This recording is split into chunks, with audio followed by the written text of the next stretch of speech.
collecte encombrants sur le Sinoval et responsable de la logistique, tout ce qui est logistique pour le Sinoval.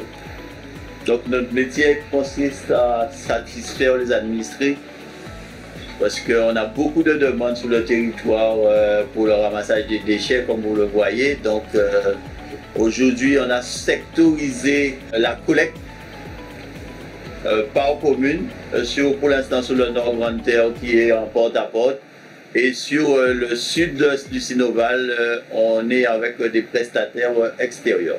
Donc ça consiste à collecter les déchets, les trier, pour qu'on puisse les envoyer dans les bons secteurs valorisation. On en a un sur tout ce qui est bouteilles plastiques, carton, ça va chez Ecodec, c'est revalorisé, ça repart en métropole.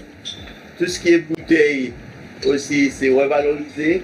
Maintenant, c'est avec ça qu'on fait nos routes. Alors, c'est parce qu'on a enlevé l'amiante. L'amiante n'existe plus. La France a déclaré qu'il ne faut plus prendre de l'amiante. Donc, actuellement, c'est avec les bouteilles en verre qu'on fait nos routes. Vous allez voir qu'ils font des constructions aussi avec. Alors, ça, c'est reboyé pour refaire de la ferraille. Donc, ça part en petites billes. Ça repart dans l'hexagone et ils refont de la ferraille avec. Avec le c'est recyclable. Tout est recyclable. Ah, c'est bien. Combien d'années ça? Alors, la déchetterie là, c'est 2021. Quand ça a été ouvert. Donc, les friches. Toutes neuves. La première déchetterie de la Guadeloupe, c'était la déchetterie du Moule. Deuxième, c'est Gaba. Vous arrivez à gérer, par contre, pour le triage?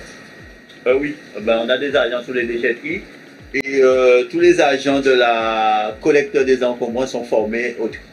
Ils ont été formés au tri avant de faire de la collecte. Parce qu'il faut savoir aussi qu'il y a de la matière dangereuse qu'on n'est pas en capacité de ramasser. Plus de 200 kilos, il faut avoir un certificat d'ADR pour transporter de la peinture. Ici, c'est ce qu'on appelle un pôle de valorisation.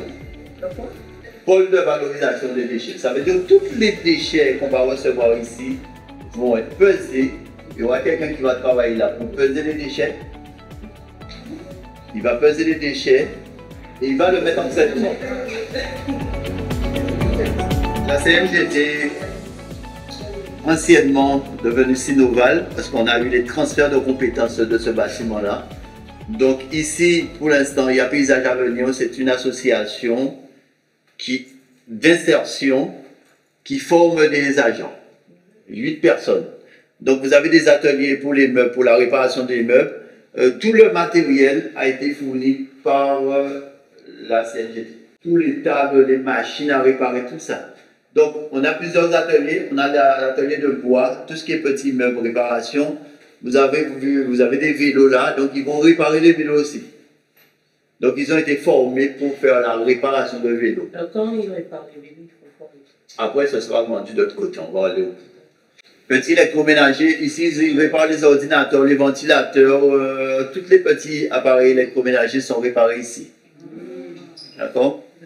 Donc ces appareils-là, dès qu'ils seront réparés, ils passent à côté. Si là, dans cette salle-là, c'est tout ce qui est déjà réparé qui va être nettoyé avant de passer au showroom. Donc ici, c'est la partie showroom. Oui. Donc ici, c'est la partie de ce qui est déjà réparé qui va être vendu à bas prix. Comme je vous ai dit, il n'y a pas d'économie sur nos ressourceries. Donc tout ça a été préparé. Les tables ont été préparées par les agents qui étaient là. La bibliothèque a été préparée par les agents qui sont en formation. Vous avez le petit bureau meuble qui est mobile, a été préparé aussi par les agents. Vous avez vu tous les vêtements. Donc c'est des vêtements qui ont déjà été repassés, qui est là. Donc ils ont mis ça par catégorie, homme, femme. Par taille. Bon, la découpe des pneus, c'est une manière de les découper. Hein. Vous ne pouvez pas découper un pneu comme ça. Donc pour faire des pots à fleurs, des canards, toutes sortes de décorations. Donc ils ont appris à découper des machins. Donc dans leur formation éco-ressourceurs, ils sont en capacité de retourner un pneu et de faire quelque chose avec. Voilà, ils ont pris une grille de ventilateur pour faire le fond, vous pouvez planter vos fleurs dedans.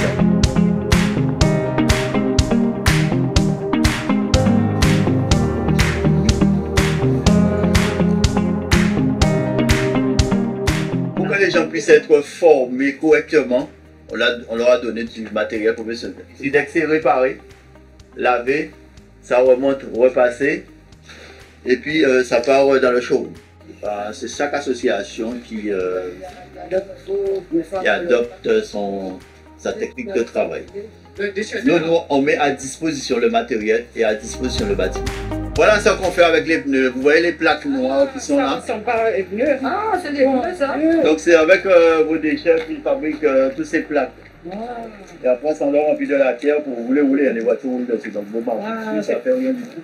On n'aurait pas de pied. C'est dans la boîte, tout ça. Il n'y a pas de bout, même si on coupe pour mûrir.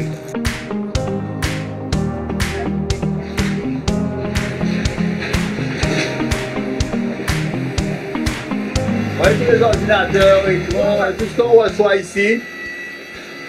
On a envie de 2 fois par semaine, les trucs sont remplis. Dans les grandes bennes, c'est tout ce qui est froid, climatisation, tout ce qui est congélateur, réfrigérateur, ça va là. C'est pareil aussi, 2 fois par semaine, on remplit la benne pour aller ramener chez les collègues. Alors imaginez-vous, pour l'instant on a 9 déchetteries sous la Guadeloupe, on en aura 14 en 2025. Donc ça c'est la partie où tout ce qu'on ramasse devant chez vous, qu'on ne peut pas trier, va dans cette partie-là. Aujourd'hui on recycle l'huile végétale. Végétale, écoutez bien, l'huile de friture, c'est recyclé.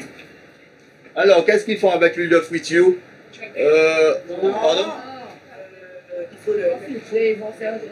Alors, le gasoil qu'utilisent les agriculteurs est fabriqué par ça. Voilà, c'est le gasoil rouge qu'on appelle ça. C'est l'huile de moteur. L'huile moteur, vous avez la jauge dedans.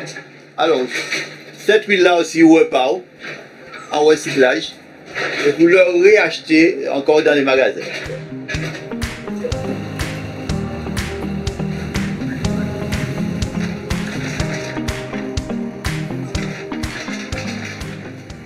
Alors, parlez de votre métier. Comment vous avez accédé à ce métier?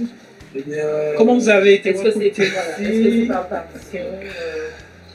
Non, c'est formation, on fait la formation après. Vous avez fait la formation où? Alors j'ai commencé, mais j'ai pas terminé la formation. Poste de candidature, on peut essayer, et puis voilà. Après le métier, le travail ici, comme je disais, aujourd'hui je suis à l'accueil, donc on fait tous les agents.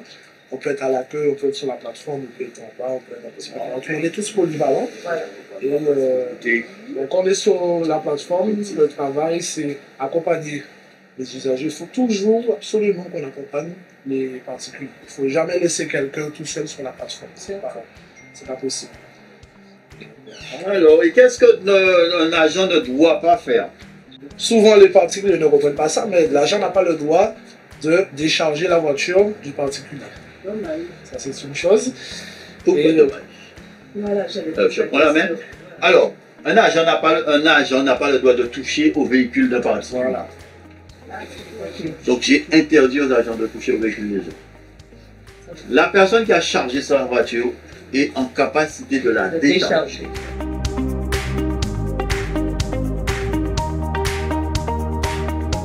C'est vrai que découvrir plein de choses et comment vous faites votre tri, c'est bien aussi parce que c'est bien géré. C'est bien fait. Je ne savais pas de déchetterie, c'est la première fois aujourd'hui. Bien content, ça veut dire répondre à notre question. Et je dis chapeau pour vous, monsieur.